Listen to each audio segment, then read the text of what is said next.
이번 시간에는 행동계에서의 기능장애에 대해서 설명을 드리겠습니다. 행동계는 앞선 강의에서도 말씀을 드렸지만 모토 콜텍스와 코티코 스파이널 트랙을 포함하게 되는 거고요.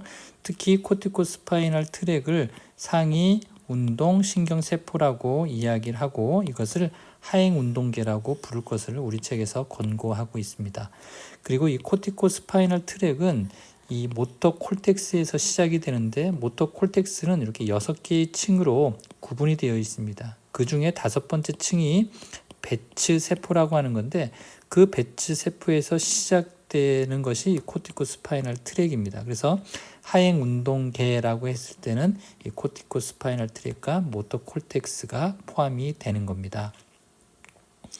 다음에는 기능장애인데요. 기능장애의 영어는 임페어먼트입니다. 이 임페어먼트는 ICF에서 정의 내리기를 손상으로 이렇게 번역을 하고 있습니다. 그리고 이 임페어먼트라고 하는 것은 해부학적 구조의 손상으로 나타나는 기능장애를 임페어먼트라고 정의 내리고 있습니다. 결국 여기서의 기능장애라고 하는 것은 이런 하행운동계, 즉 모토 콜텍스에서 시작되는 코티코 스파이널 트랙에 이상이 있었을 때 나타나는 운동 조절의 이상을 얘기하는 건데요. 먼저 운동 조절에 있어서 이 하행계, 그러니까 즉 행동계에 기여를 하는 근육의 특징들은 다음 4가지로 정리를 할 수가 있겠는데요. 먼저는 머슬 톤, 두 번째는 머슬 콘트랙션. 이 머슬 콘트랙션은 포스와 스피드와 이 다이렉션으로 또 구분해서 설명할 수가 있고요. 다음에는 머슬 리액션 타임이 있고 머슬 패티규, 즉 근피로가 있습니다.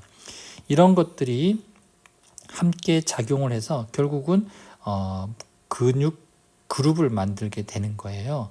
그래서 모토 콜텍스에서 코티코 스파이널로 움직임에 대한 명령을 내릴 때 개개의 근육 섬유에 대한 움직임의 명령을 내리는 것이 아니라 이 머슬 그룹의 명령을 내리는 거야. 즉 잡기. 그러면 잡기라는 명령은 잡는 근육 하나에 대해서 명령을 내려지는 것이 아니라 잡기 근육의 머슬 그룹을 전체적으로 활성화시켜서 잡기라고 하는 명령을 수행할 수 있도록 하게 하는 것이죠. 뻗기 그렇게 하면 신전근 여러 가지 신전근들에 대해서 개개인 근육을 활성화시키는 것이 아니라 신전근 머슬 그룹 전체를 활성화시켜서 신절이 일어나게 하는 것. 그것을 이제 머슬을 그룹핑해서 명령을 내린다라고 하는 겁니다. 그리고 이제 두 번째는 뭐냐면 시퀀스라는 게 있어요. 시퀀스. 이건 순서를 얘기하는 건데 우리가 이제 신발을 신는다라고 했을 때 양말과 신발을 갖다 놓으면 이 머슬 그룹이 먼저는 양말을 신고 그리고 신발을 신어야 되겠지만 시퀀스 그런 이제 순서화되어 있는 것 그것을 이제 시퀀스라고 이야기하는 겁니다. 그래서 시퀀스가 잘못되면 신발을 신고 양말을 신으려고 하겠죠. 그런 것들을 아프락시아라고 이야기를 합니다. 다음에는 이런 것들을 통해서 나타나는 움직임들은 패턴화돼서 나타난다라고 하는 겁니다. 우리가 기본적으로 PNF 패턴 이러면 나선형 패턴을 얘기하는 것이겠죠. 그래서 어떤 우리가 움직임을 할 때 그런 기본적인 패턴화된 움직임이 나타난다라고 하는 겁니다. 그래서 이 모토 콜텍스에 의해서 코티코 스파인을 통해서 내려지는 움직임에 대한 명령은 머슬 그룹 그리고 시퀀스화돼서 그것이 하나의 패턴화된 움직임으로 내려진다라고 하는 거고요. 그 다음엔 포스추럴 셋, 자세 세트의 형태로 또 이 명령이 내려집니다. 이 포스추럴 셋이라고 하는 것은 자세 셋이라고 하는 것은 우리가 버스를 타고 가다 버스가 멈추려고 할 때 우리는 준비를 하죠. 넘어지지 않기 위해서. 이제 그런 것들이 이제 자세 세트라고 하는 겁니다. 그래서 이런 것들이 또 정상일 때 어떤 움직임이 만들어지냐면 리드미컬한 움직임이 만들어지게 되는 겁니다. 그리고 이 리드미컬한 이 수축 또는 움직임이 결국은 정상적인 수위적인 움직임을 만들고 정상적인 반사의 움직임을 만들고, 그래서 결국은 이런 것들이 자세 조절에 기여하게 되고 기능적인 움직임에 기여하게 되는 겁니다. 그래서 이러한 모터 컨트롤을 위한 기본적인 행동계에 있는 이런 머슬에 대한 각각의 요소들에 문제가 생기는 것, 그것을 기능장애라고 이야기를 하는 겁니다. 일반적인 기능장애, 머슬 톤에 있어서의 기능장애는 하이퍼토니아, 하이포토니아가 있고요.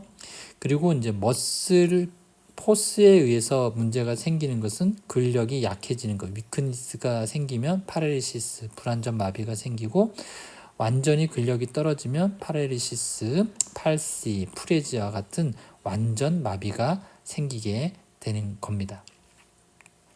그리고 이 근수축의 속도에 문제가 생기면 과도하게 빠르거나 의도하지 않게 느려지는 것, 이런 것들에 문제가 생길 수가 있다라고 하는 거고요. 이 방향이라는 것도 문제가 생기죠. 방향은 크게 코센트릭, 이센트릭이 있죠. 중심에서 가까워지는 것, 중심에서 멀어지는 것, 그리고 이것도 저것도 아닌 움직이지 않는 중간 형태의 그 근수축의 기전을 아이소메트릭이라고 이야기를 하고요. 코센트릭, 이센트릭에 대한 움직임은 아이소토닉과 아이소키네틱의 움직임에서 나타나게 되는 건데, 만약에 운동 조절에 문제가 생기게 되면 코센트릭만 나타나든지 아니면 이센트릭만 나타나든지 이러한 형태를 이제 스파스티시티라고 얘기를 하고, 아니면 코센트릭, 이센트릭 모두 다가 나타나서 중간에 근육이 굳어 있는 상태와 같이 되는 것을 리지디티라고 얘기를 하는데, 그건 뒤에 가서 말씀을 드리도록 하겠습니다. 그래서 기능 장애라고 하는 것은 기본적으로 이 행동계에서 나타나는 이 모터 컨트롤을 위한 이 근조직에 있어서의 다양한 문제점들을 이야기하는 겁니다. 자, 우리 책에서는 행동계에서의 기능 장애를 크게 운동 겉질 손상에서 나타나는 기능 장애와 겉질 밑에서 나타나는 이런 기능 장애에 대해서 설명을 하고 있습니다. 운동 겉질 손상이라고 하는 것은 하행성 운동계, 모터 콜텍스와 피라미달 트랙이라는 것은 코티코 스파이널 트랙을 이야기하는 것이겠죠. 여기에 문제가 생기는 것을, 즉 하행 운동계에 문제가 생기는 것을 운동 겉질 손상이라고 얘기를 하고, 겉질 및 손상이라고 하는 것은 소뇌와 바닥깃과 같은 겉질 및 구조에 있어 해부학적 구조의 손상으로 나타나는 장애를 이야기하는 겁니다. 자, 그럼 첫 시간에 운동 겉질 손상에 대해서 이제 시작을 해보겠습니다. 운동 겉질 손상. 자, 결론적으로 얘기하면 운동 겉질 손상으로 나타나는 증상에는 뭐가 있냐면, 첫 번째 스파이널 쇼크가 있고요. 두 번째는 파레시스, 불완전 마비, 그리고 완전 마비가 있고요. 머슬 톤과 관련해서 하이퍼토니아가 나타나게 됩니다. 그리고 시너지와 코액티베이션이 있습니다. 요것을 차례대로 수업을 진행해 나가도록 하겠습니다. 하행성 겉질 척수로, 즉 하행성 운동계, 즉 위운동 신경세포가 되는 거죠. 이에 대한 신경학적 손상은 신경학적 기능 부전을 가진 사람의 기능적인 움직임을 제한하고, 그리고 광범위한 신경근육계 기능 장애와 연관성이 있는 상위 운동 신경세포 증후군을 초래하게 된다라고 하는 겁니다. 자, 그래서 상위 운동 신경세포 증후군의 가장 첫 번째는 뭐냐면 이 머슬 톤에 문제가 생기는 거고, 두 번째는 근력에 문제가 생기는 거고, 세 번째는 시너지와 코액티베이션에 문제가 생기는 거다. 그 이야기를 지금서부터 한다라고 이해를 하시면 됩니다. 자, 초기 단계에서 근육 긴장이 저하와 근육 이완의 기간이 존재하는데, 이것을 척수 쇼크라고 얘기합니다. 척수 쇼크는 초기에 이 하행성 운동계의 손상으로 인해서 나타나는 형태가 척수 쇼크고, 그 증상은 근육 긴장 저하와 근육의 이완이 있습니다. 초기에는 이런 것들이 나타나다가 나중에는 어떻게 변하게 되나요? 이것들이 나중에는 하이퍼톤으로 나타나게 됩니다. 자, 척수 쇼크에 대해서 설명을 드렸고요. 두 번째로는 이제 운동 근력 및 근력 저하, 불완전 마비, 완전 마비에 대해서 얘기를 하려고 하는 겁니다. 자, 근력이라는 것을 정의 내리고 있죠. 자세와 운동을 목적으로 하여 근육의 충분한 긴장을 만들어내는 능력으로 근력을 정의 내리고 있습니다. 그리고 이 근력은 힘을 생성하는 신경학적인 측면에서는 동원된 운동 단위의 수가 많으면 많을수록 근력이 증가되고, 동원된 운동 단위의 유형, 운동 단위의 유형은 세 가지가 있거든요. FF가 있고 S가 있습니다. FF는 운동 단위가 큰 거, 신경 지배 비율이 크고 근피로가 그 대신에 높은 거, 그러니까 근피로가 빨리 오는 것. 그 다음에 슬로우라고 하는 것은 신경 지배 비율이 적고 그 다음 대신에 근피로도가 낮은 것, 즉 근피로가 늦게 오는 것. 나머지는 이제 중간 이렇게 있는데요. 동원되는 운동 타입이 FF, 즉 근섬유, 지배하는 근섬유의 수가 많은 요 단위가 동원됐을 때 근력은 증가하게 되는 겁니다. 다음에 세 번째는 발화빈도를 반영한다. 발화빈도라고 하는 것이 뭐냐면 이 근섬유가 이렇게 있고 그 다음에 여기 근섬유에 이렇게 종말 단추가 이렇게 붙어 있겠죠. 그 다음에 이건 축삭이 되고 요것은 세포체가 되고 요것은 척수의 앞불이 되겠죠. 그래서 여기서 이제 그 상위 운동 신경세포, 즉 코티코 스파이널 트랙이 이렇게 연접을 하게 되면 그 정보가 알파 모터 뉴런으로 전달이 되게 되겠죠. 전달이 된다는 것은 액션 포텐셜을 전달한다라고 하는 얘기죠. 그래서 이 액션 포텐셜을 이 근육 섬유로 전달하는 빈도를 얘기하는 거예요. 이 발화 빈도라고 하는 것은. 그래서 여기 똑같이 여기서부터 여기까지가 1초고 여기도 똑같이 여기서부터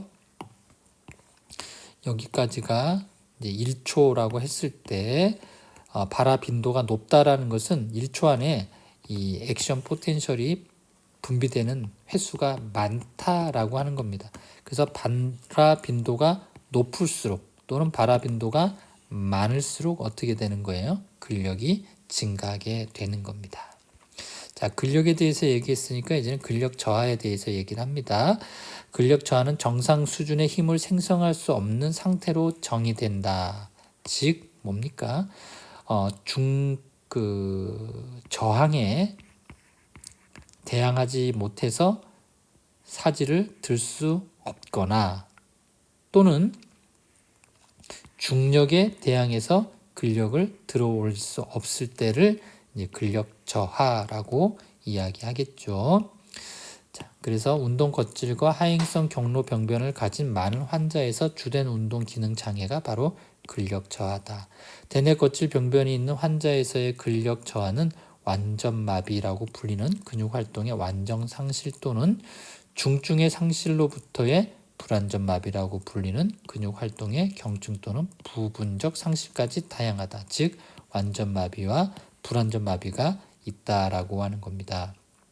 다음에 상위 운동 신경 세포 증후군, 즉 어떤 걸 얘기하는 거죠? 하행 운동계를 이야기하는 겁니다. 증후군의 구성 요소 중에 하나가 뭐라고요? 마비라고 하는 겁니다. 자, 그래서 불완전 마비와 완전 마비는 그 분포의 상태에 따라서 헤미플레지아 또는 헤미파레시스 또는 파라플레지아, 파레시스, 그리고 테트라플레지아 또는 쿼드라플레지아 또는 테트라카드라 파레시스로 구분할 수가 있다라고 하는 겁니다. 다음에 뇌졸중에 뒤따르는 근력 손상의 불포를 정량하였다. 근력은 신체의 양쪽에서 손상이 있었으며 이것은 대뇌격질 병변 양쪽에 영향이 있다는 것을 시사한다. 맞죠? 양쪽에 문제가 있으면 양쪽에 병변이 있는 것이고 오른쪽에 병변이 있으면 왼쪽에 기능에 문제가 있는 것이고 왼쪽 뇌에 문제가 있으면 오른쪽 기능 장애가 나타나는 것이죠. 자, 흥미로운 것은 예상한 것과는 반대로 먼 쪽 근육은 마비 쪽에 있는 몸쪽 근육보다 덜 손상이 된대요. 사람이 이렇게 있으면 여기 있는 것보다 여기 있는 게 덜 손상이 된대요. 그리고 양쪽에서의 평균 활동이 굽힘 활동보다 덜 영향을 받는다. 이것은 근력 손상, 즉 완전 마비나 불완전 마비의 양상을 이야기하는 겁니다.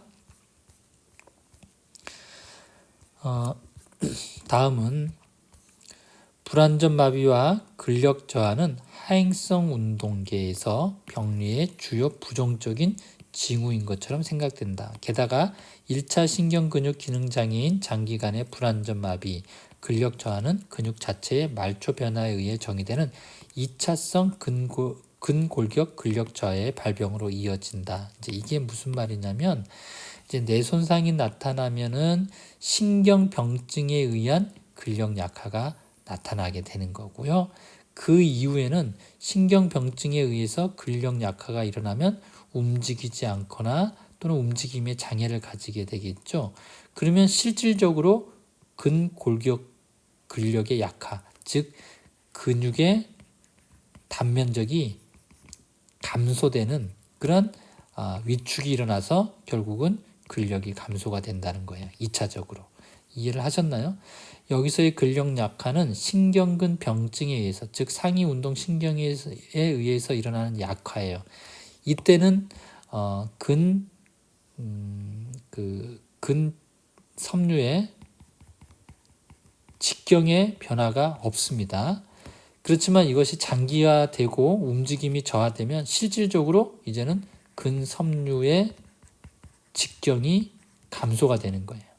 그것을 뭐라고 얘기해요? 아트로피라고 얘기를 하죠. 그리고 근력은 근섬유의 직경에 비례하기 때문에 근섬유의 직경이 감소가 됐다는 것은 근력이 감소가 되는 거예요. 그래서 1차적으로는 신경병증에 의해서 근력 약화가 일어났는데 그것은 근섬유의 직경이 감소되지 않지만 계속해서 움직이지 않는다면 2차로 근섬유의 직경이 감소되는 위축이 나타나서 근력을 저하시킨다라고 하는 게 여기 있는 주된 내용입니다. 자, 이렇게 되면 두 번째 파레시스와 파레리시스에 대해서 이제 설명을 끝냈습니다. 이제 머슬 톤에 대해서 이야기를 할 겁니다. 비정상적인 근육의 긴장을 뭐라고 얘기하냐면 스파스티시티라고 얘기를 합니다. 이 장에서 우리는 보통 상위 운동 신경세포 병변 대신에 하행 운동계의 병변이라는 용어를 사용한다. 그래서 하행 운동계의 병변은 피라미드로 또는 피라미드로는 겉질 척수로가 되겠죠. 그리고 그물 척수로는 피라미달, 익스트라 피라미달 트랙이 되겠죠. 와 같은 다른 가까이에 있는 하행 운동 경로의 병리를 반영할 가능성이 굉장히 있다라고 하는 거고요. 이들 경로에 대한 손상은 알파 운동 신경세포의 흥분성을 증가한다. 자, 이렇게 됐고 이렇게 교차해서 코티코스파이널 트랙이 나타나면 이것이 척수 정각으로 가게 되겠죠. 그러면 척수 정각에서 이렇게 연접을 해서 이렇게 근육 섬유까지 이어지는데 이게 알파 모터 뉴런이 되겠죠. 그래서 여기에 문제가 생기면 이 알파 모터 뉴런의 흥분성을 증가시킨다라고 하는 겁니다. 자, 그렇게 되면 어떻게 되는 거예요? 결국은 그 결과 근육의 긴장이 증가하게 된다. 여기 있는 근육의 긴장이 증가하게 된다. 그것을 뭐라고 얘기한다?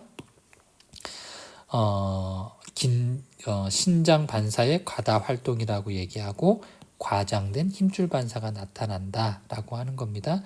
신장 반사라는 것은 에 의해서 나타나는 게 힘줄 반사고 이 심장 반사는 머슬 스핀들에 의해서 만들어지는 거죠. 그래서 이런 힘줄 반사가 과긴장 되게 되는 거고 이 힘줄 반사의 과긴장의 형태를 병적 반사로 소개해도 무관합니다.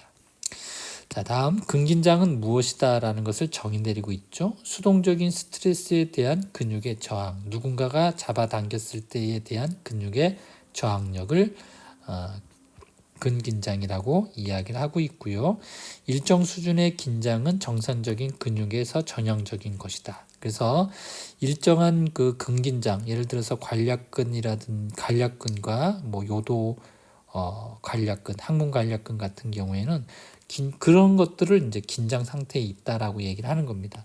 그래서 우리가 교실에서 이렇게 앉아서 있거나 서 있었을 때 우리가 자세를 유지할 수 있는 것은 1차적으로 항중력근이 있기 때문에 자세를 유지할 수 있지만 항중력근이 긴장을 해야지 긴장 상태가에 놓여 있지 않게 되면 우리가 자세를 유지할 수가 없는 거예요. 그래서 이제는 3학년이 됐으니까 자세를 유지하는 것, 항중력근이 있으면 돼. 여기서 끝나는 것이 아니라 이 항중력근이 약간의 수축 상태, 즉 긴장 상태로 있어야 돼. 그래야지 자세를 유지하는데 그것을 근긴장도라고 얘기하는 거야. 이렇게 이해를 하시면 되겠습니다.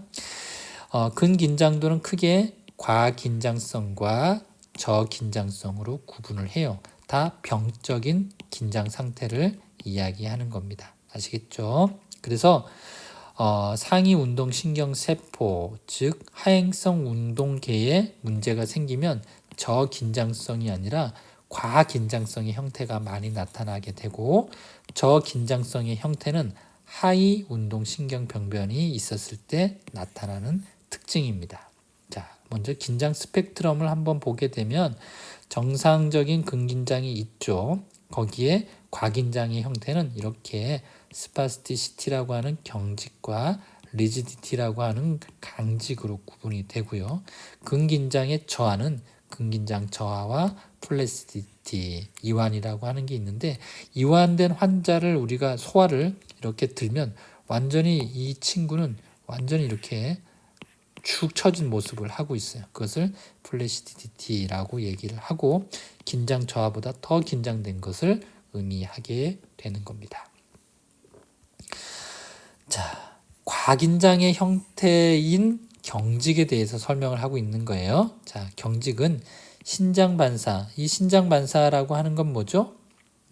신부 건반사를 얘기하는 거고, 보호반사를 얘기하는 거고, 신장반사에 의해서 매개되는 것, 머슬 스핀들에 의해서 매개되는 것을 얘기하는 거고, 주동근 수축과 기랑근 억제인 상반 억제에 대해서 이야기를 하는 겁니다.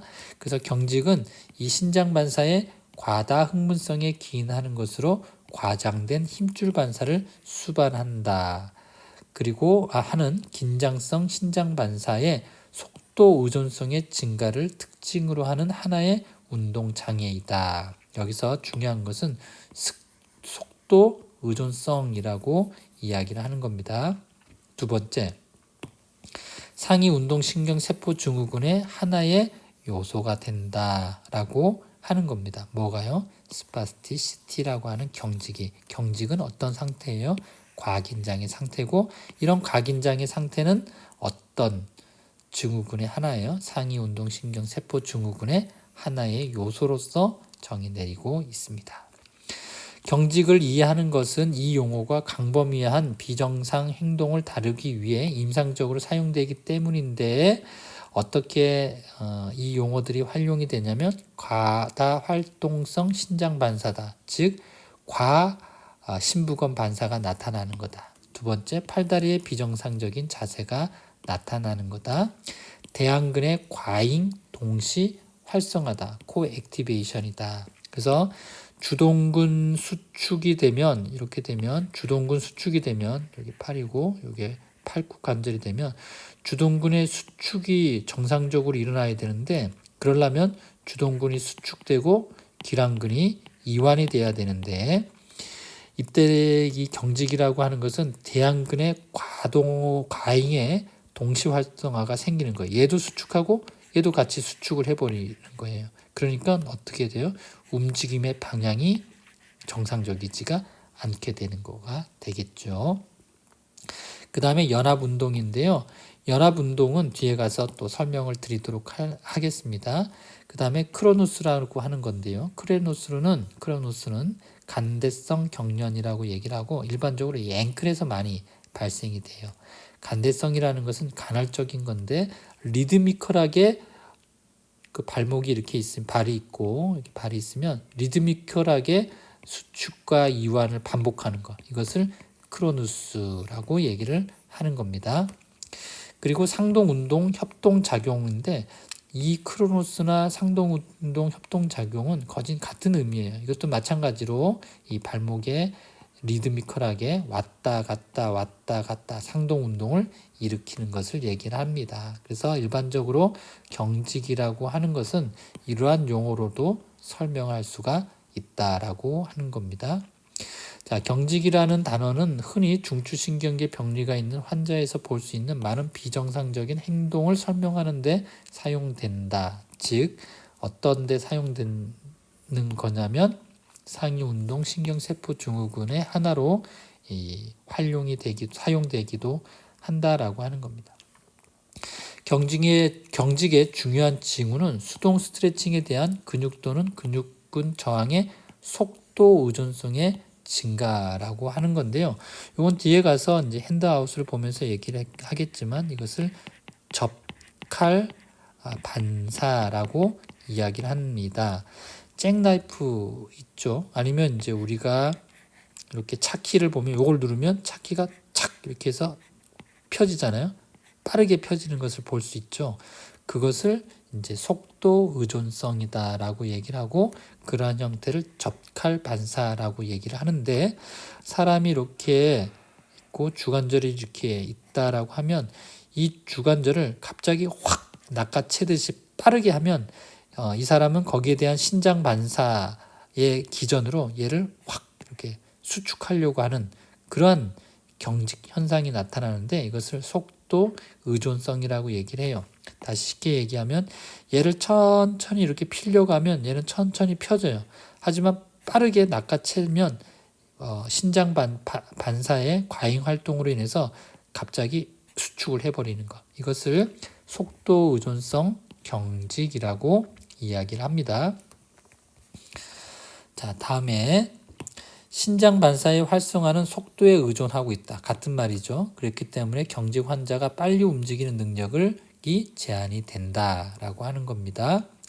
그리고 운동신경세포의 동원 불능, 즉 불완전 마비가 되겠죠. 또는 완전 마비가 되겠죠. 또 작용근과 대안근 사이에 비정상적인 상반 억제, 그리고 협동근의 협응 장애와 같은 다른 문제가 단순한 과긴장성보다 운동 조절과 관련하여 더 불가능하게 하게 할지도 모른다라고 하는 겁니다. 자, 이렇게 되면 뭐에 대해서 이제 끝났냐면은 머슬 톤에 대해서도 끝났습니다. 이제 시너지와 코액티베이션에 대해서 설명을 하도록 하겠습니다. 자, 여기 보면 이제 시너지스라고 하는 게 나옵니다. 그리고 한국말로 비정상적인 협동작용이라고 얘기를 하는데요. 이 협동작용과 반대의 개념이 개별화입니다. 그래서 개별화는 좋은 의미고 개별화가 안 되는 것을 비정상적인 협동작용이라고 얘기를 하는데 결론부터 얘기하면 비정상이라는 말을 붙이지 않더라도 물리치료 쪽에서는 시너지스 하면 비정상적인 움직임으로 인식을 하게 되는 겁니다. 그래서 우리 책에서는 정상적인 근육의 활성화인 개별화와 비정상적인 근육의 활동인 이 시너지에 대해서 지금 이제 설명을 하려고 하는 겁니다. 먼저 개별화에 대해서 이야기를 하고 있네요. 하행 운동계 내의 병리는 개별화의 상실을 초래한다.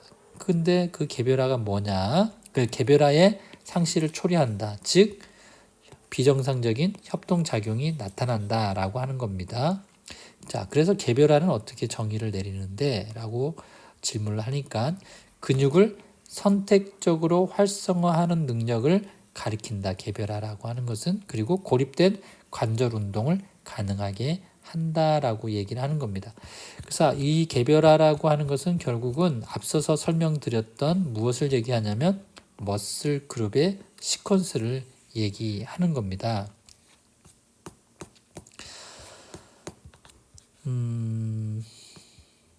자, 그래서 만약에 개별화가 손상이 되면 어떻게 되냐라고 하는 겁니다. 관련된 근육 사이의 비정상적인 결합을 특징으로 한다. 그래서 개별화가 상실되면 한 근육의 활성화는 다른 관련된 근육과 비정상적으로 결합을 해서 수위 운동 중에 선택적으로 이들을 필요로 한 근육만을 활성화시키기보다는 하나의 근육을 활성화하려고 시도하면서 비정상적으로 결합된 근육의 활성화를 초래하게 된다. 결국은 비정상적인 시너지스, 협동작용을 나타내게 된다라고 하는 겁니다. 그래서 정상적으로도 협동작용이 나타나죠. 아까 머슬 어떤 패턴에 대해서 얘기할 때 우리가 어떤 움직임을 할 때 대각선 패턴이 나타나는 거, 그것을 이용해서 PNF 패턴을 만들었다고 얘기했지 않습니까? 그래서 정상적으로 어떤 움직임을 할 때는 협동작용이 나타납니다.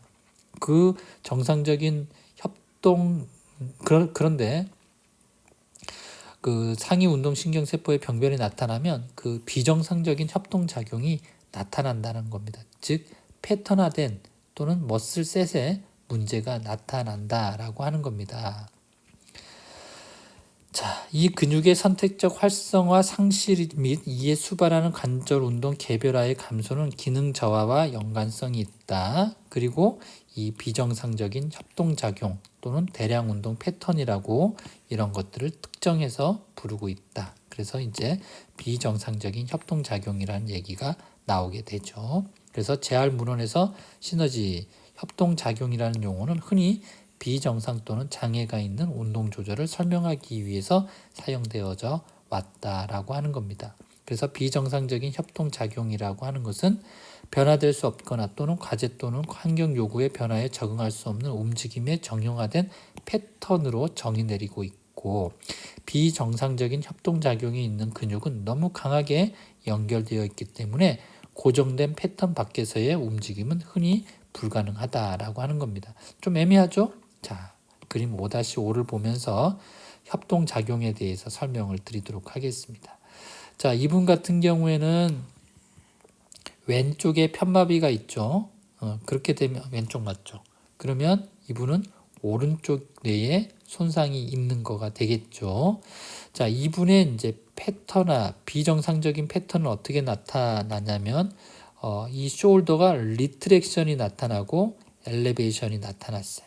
그 다음에 이것은 프렉션, 주관절은 프렉션이 되어 있고, 그 다음에 이 팔은 슈피네이션이 되어 있네요. 그리고 이 손목은 플렉션이 되어 있고, 이 손도 플렉션이 되어 있습니다. 자, 이것이 뭐냐면 시너지스, 즉 비정상적인 협동 패턴이라고 얘기를 하는 겁니다. 그래서 이런 패턴들은 여러 가지 패턴들이 있어요. 상지에는 한 3개의 패턴이 있고 하지에는 한 2개의 패턴이 있거든요. 그 패턴들에 대해서는 나눠드린 핸드아웃에 자세하게 설명을 해놨으니까 그걸 보면서 설명을 드리도록 하겠습니다. 자, 그래서 실질적으로 어떻게 에비노말한 시너지스가 나타나는지, 자, 팔의 굽힘 협동작용은 어떻게 되냐면 어깨뼈의 리트렉션과 엘리베이션, 또 어깨뼈의 에비덕션, 그리고 바깥 회전, 즉 슈피네이션이 되겠죠. 그리고 팔꿈치의 플렉션, 그리고 아래팔의 프로네이션, 그리고 팔목과 손가락의 플렉션을 특징으로 하고 있습니다. 여기서 바깥 회전이라고 하는 것은 익스터널 로테이션이 되겠네요. 그 다음에 다리에서의 평균의 협동작용은 엉덩관절의 익스텐션, 그 다음에 어덕션, 그리고 인터널 로테이션, 니 익스텐션, 앵클의 바닥 쪽 굽힘, 그러면 이제 플란타 플렉션이 되겠죠. 그 다음에 4번 인벌전, 그리고 발가락 바깥쪽 굽힘이 포함된다. 자, 요것들은 이제 수업 시간에 제가 직접 보여드리도록 하겠습니다. 어떤 형태인지. 그래서 이러한 시너지스가 나타난다라고 하는 거고, 대표적으로 이 사람의 이런 형태를 보면 알 수가 있습니다. 상지 패턴, 하지 패턴 있습니다. 다음에 이제 동시 활성화, 코액티베이션에서 얘기할 텐데요. 이 동시 활성화는 우리 책에서는 이제 서술이 굉장히 짧게 되어 있는데, 이 동시 활성화는 크게 associated reaction과 associated movement로 나타날 수가 있어요. 그래서 시너지도 정상적으로 나타나죠. 머슬톤도 정상적으로 나타나기도 하고, 시너지도 정상적인 움직임에서도 나타납니다. 동시 활성화도 정상적인 움직임에서 나타나는 거예요. 이때 동시 활성화라고 하는 것은 근육의 수축 정도를 얘기하는 겁니다. 여기서 패턴이라고 하는 것은, 시너지라고 하는 것은 패턴, 움직임의 상태를 얘기하는 거고, 동시 활성화라고 하는 것은 근육의 수축을 얘기하는 겁니다. 그래서 정상적인 동시 활성화를 associated movement라고 얘기를 하고, 비정상적인 동시 활성화를 associated reaction이라고 얘기를 하는데, 그것도 제가 이렇게 정리를 해놨으니까 여러분들이 한번 보시면 될 것 같은데요. associated movement라고 하는 것은, 자, 우리가 팔씨름을 할 때 당연히 팔씨름을 할 때 팔에도 힘이 들어가지만 다리에도 힘이 들어가고 엉덩이에도 힘이 들어가고 상지에도 힘이 들어가죠. 이건 정상적인 associated movement, 동시 활성화가 되는 거예요. 그렇지만 비정상적인, 즉 상위 운동 신경 병변이라든지 운동 피질에 문제가 생기면 associated reaction이 나타나요. 자, associated reaction, 연합 반응이라고 하는 것은 그 전에 환측과 건측을 구분할 수 있어야 돼요. 환측이라고 하는 것은 마비가 있는 쪽을 환측이라고 얘기를 합니다. 건측이라고 하는 것은 건강한 측을 얘기하는 거가 되겠죠. 영어로는 환측을 affected side라고 얘기를 하고, 또 직접적으로 마비가 있는 쪽, 그래서 paralytic side라고 얘기를 하기도 합니다. 그 다음에 건측은 affected side와 반대 개념으로 non-affected side라고 얘기를 하고, 또 sound side라고 얘기를 하기도 하고, paralytic side와 좀 반대 개념인 non-paralytic side라고 부르기도 합니다. 자, 그래서 환측 화지에 대해서 버리려고 하는 것에 대해서 저항을 주면 반대편 상지인 건측도 이렇게 벌리려고 하는, 에비닥션 시키려고 하는 그런 연합 반응이 나타나게 되는 겁니다. 단 하지 같은 경우에는 얘를 굴곡을 시키면 얘는 신전을 하려고 하는 그런 연합 반응이 나타나는데, 이런 연합 반응을 치료에 이용하기도 합니다. 예를 들어서 이쪽 환측 사이드에 있는 이 움직임을 주기 위해서는 어떻게 하면 되죠? 건측에 에비닥션을 시켜서 저항을 주게 되면 얘도 바깥으로 이렇게 에비닥션의 연합 반응을 일으키게 되겠죠. 이렇게 해서 치료에 활용하기도 하고, 하지 같은 경우에도 그런 연합 반응을 이용해서 치료에 활용하기도 합니다. 그래서 건측 상지의 신전 저항 운동은 환측 사지의 신전을 일으키게 되고 정상 하지의 굴곡 저항은 환측 하지의 신전을 일으키게 된다. 이렇게만 여러분들이 이해를 하고 계시면 되겠습니다. 자, 그래서 워딩을 보면, 정상적인 숙련된 움직임은 완료하는 과제에 필요한 근육만의 활성화를 수반하게 된다. 자, 동시 활성화는 기능적 움직임 동안에 추가적인 근육의 동시에 발생하는 활성화를 특징으로 하고, 신경학적 병리를 가진 사람만이 아니라 기술을 막 학습하는 신경학적으로 손상이 없는 사람 양쪽에 존재한다. 그래서 손상이 없는 사람에서 나타나는 동시 활성화를 associated movement라고 얘기를 하고, 손상이 있는 사람에게서는 reaction이라고 얘기합니다. 따라서 동시 활성화가 반드시 병리의 결과는 아니지만 경우에 따라서는, 즉 병변이 있었을 때는 정상적인 조절 전략을 그래서 경우에 따라서는 정상적인 조절 전략을 나타낼 수가 있지만, 결국은 병변에 의해서 이런 동시 활성화가 나타나면 그건 병적인 상태가 되는 거다라고 얘기를 하고 있습니다. 자, 이제 우리는 하행 운동계의 병리를 가진 사람에게 존재하는 기능장애를 요약하기 위해 우리의 사례 연구에 눈을 돌린다. 그래서 이런 사례 연구에 대해서는 수업 시간에 패턴과 함께 같이 말씀을 드리도록 하겠습니다. 자, 이렇게 되면 이제 앞서서 설명드렸던 이 모든 것에 대해서 다 설명을 드렸습니다. 다시 한번 우리가 정리를 해볼까요? 자, 운동 겉질의 결손에 있어서의 특징화되는 것은 상위 운동 신경 세포의 이 병변으로 나타나는 여러 가지 증상들이 있다라고 하는 거예요. 가장 대표적인 증상에는 뭐가 있냐, 초기에 나타나는 증상은 뭐가 있냐라고 했을 때 여기서 얘기하는 척수 쇼기 있다라는 거예요. 그 이후에는 첫 번째 머슬 톤의 문제가 생긴다라고 하는 거예요. 어떤 머슬 톤의 문제가 생기죠? 하이퍼토니아가 생긴다라고 하는 겁니다. 두 번째 특징은 파레시스 또는 파레리시스, 플레지아 같은 불완전 마비, 완전 마비가 생긴다라고 하는 겁니다. 그 전에 하이퍼토니아는 결국은 뭡니까?